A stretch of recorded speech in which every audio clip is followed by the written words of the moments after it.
Another big win for us. Exciting in some ways because we had so many guys make plays at the end of the game to get it done. It wasn't just one player. It was Landry Noko getting offensive rebounds, defensive rebounds, Avery obviously making the free throws at the end, Jordan Roper assisting, and big three, Dante's tying three, JB big three maybe to take the lead, going 8 for 8 at the line. I told our guys at halftime I didn't think we were playing that well, and we were only down 2, and that we were a little too hyped up, and we had some defensive mistakes. Our focus wasn't as good. Sometimes that happens when you're energized. Your focus goes by the wayside because you're just so hyped up. And we missed a couple switches. We made some defensive mistakes. And, when you play Duke that way, they capitalize. I thought we regrouped at halftime, kind of got our wits about us a little better, and just played a pretty good second half. We really tried to guard without fouling, and I thought that was key. And then the other big key to me was, when Duke switched to all the different zones, 1-3-1, 3-2, 2-3, in the last, 6 minutes there, we executed right out of it and scored on just about all of them right away. And, that shows poise, that shows quality play, and really proud of our guys for executing down the stretch to win it. Questions?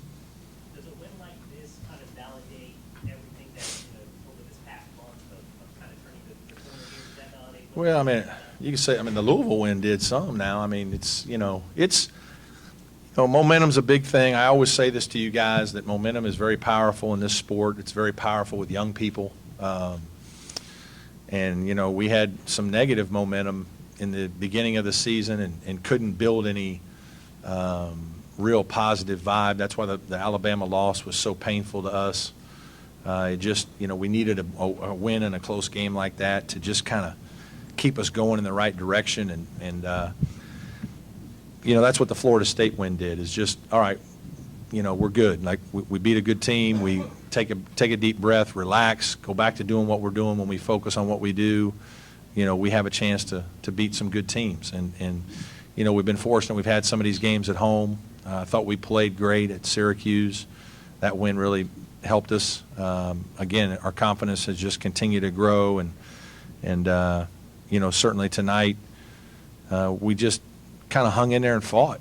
And, it was just a good basketball game. Both teams had a couple of bad possessions, but there were enough guys making plays throughout the course of the game that you were really proud of your players. I was really proud of a bunch of different guys making the plays to win. Brad, you talk about the belief, the confidence that you guys had. How important do you think it was when Matt Jones at the free throw line has a chance to tie it up? Because you guys maintain the lead throughout. Yeah, just we felt good coming into the game. Certainly winning the last couple of games has done that for us. So I don't think we came in here like not thinking we could win or shouldn't win. We're at home. We feel like we should play well. If we play well, we're going to have a great opportunity to win. But we have to play really well. In the second half, we played pretty well. We played well. And we didn't play terrible in the first half. We just had, 4 or 5 bad defensive plays and 3 or 4 bad offensive plays. And when that happens against Duke, it's tough because they've got a bunch of different guys that can score. Getting them into some foul trouble helped us as well, and them having to juggle some lineups and do some different things, that certainly helped us. But our guys took advantage, and they just kept playing and playing and playing and played through some bad play and, got some hustle plays to make better plays, whether it's a rebound, whether it's a stop in the transition. You don't always win pretty. You just got to find ways to get some things done, and we did that today. Can you talk about Landry's play and how he just sort of really intimidated them at times?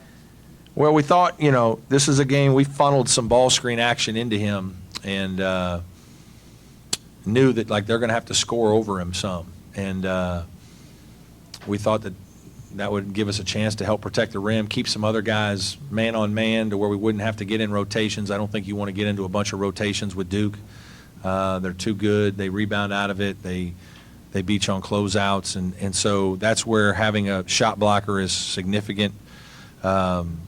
And then obviously his rebounding.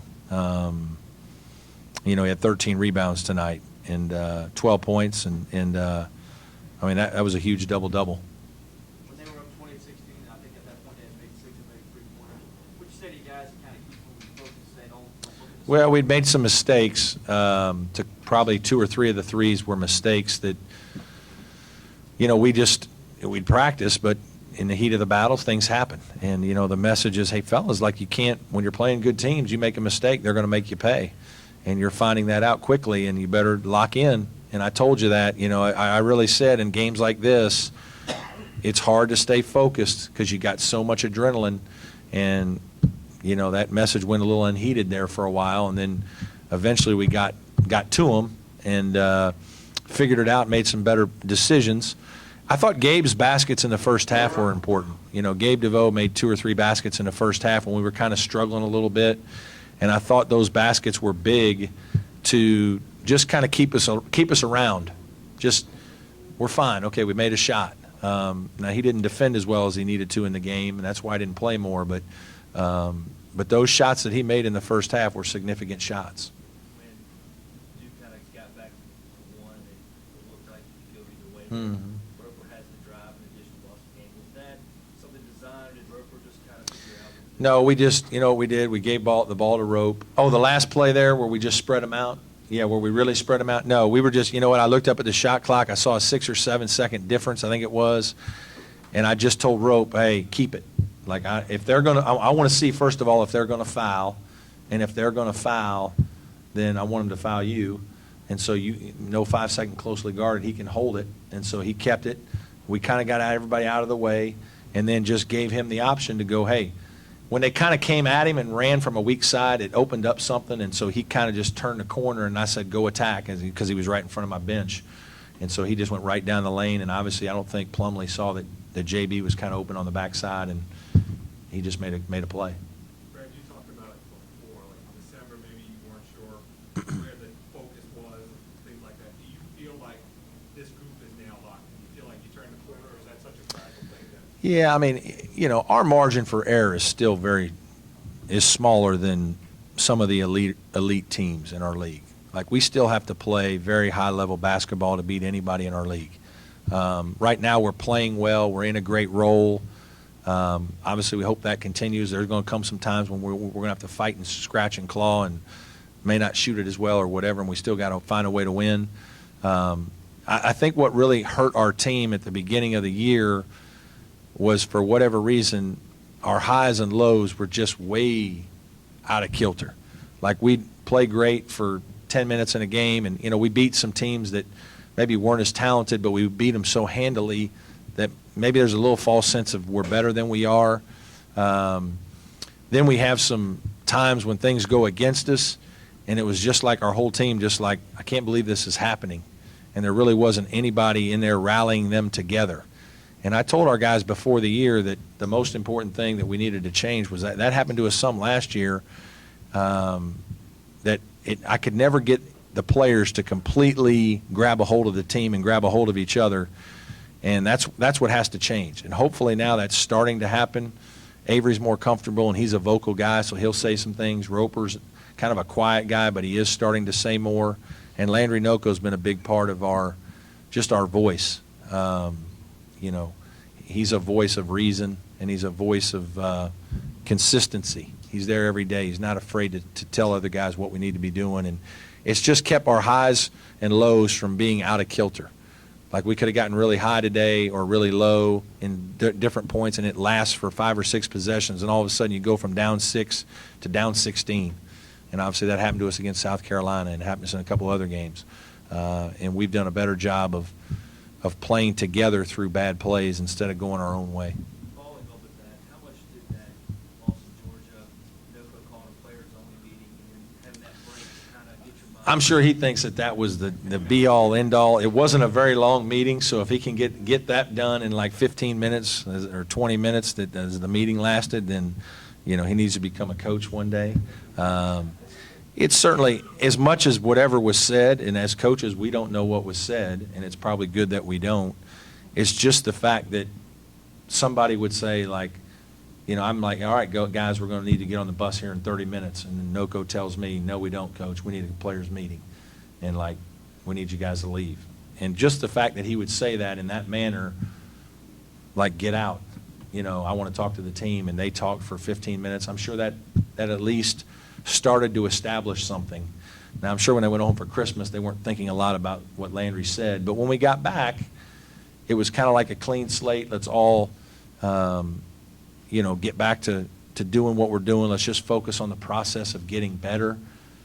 My phrase is always be passionate about the process. Just throw yourself into the process. If you're doing good things, you're practicing. Every time you practice, you're building good or bad habits. Let's build better habits.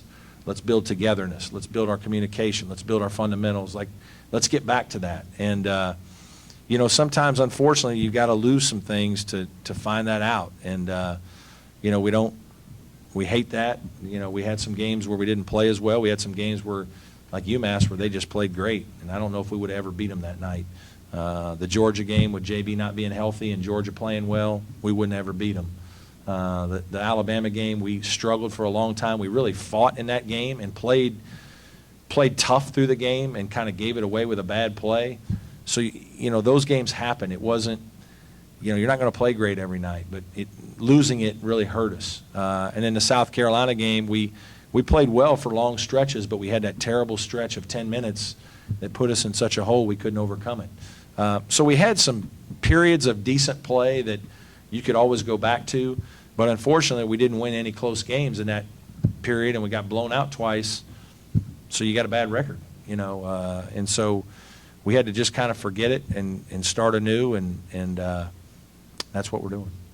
Coach, how big a part did the crowd play in your win tonight? Tonight was the best night we've had in terms of positive momentum for our team during that stretch. You know, we've had some other decent crowds. Florida State was decent. Louisville was decent.